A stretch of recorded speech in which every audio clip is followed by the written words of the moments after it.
Ikundi iria cirũagĩrĩra na gũtetera ihoto cia atumia kaunti-ini ya Kiambu nimatabanĩtie mirurungano ya thayu ya gũkũmithia ciiko cia njuragano cia airĩtu na iria ciongererekete na gĩkĩro kĩnene kuma mwaka-inĩ wa 2019. Tunasema hatutaki wanawake waendelee kuuliwa.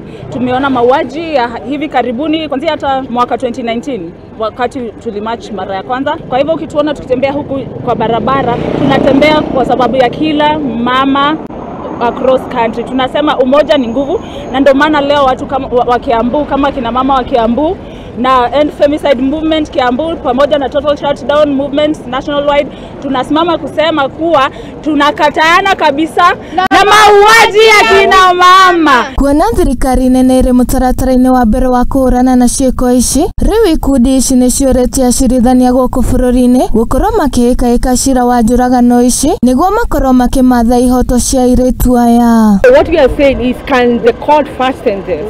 Can the court stop freeing perpetrators?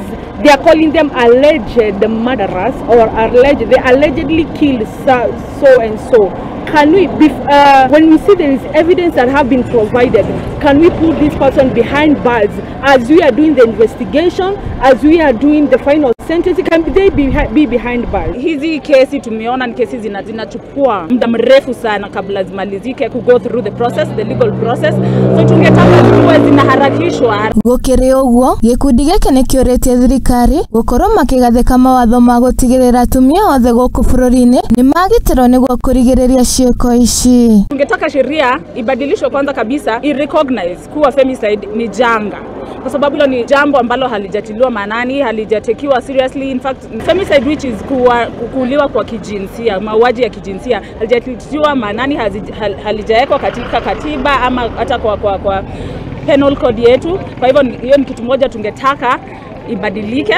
Ngirifuatĩra Mũthingi TV, rĩtwa rĩakwa nĩ Wanjirũ wa Maina.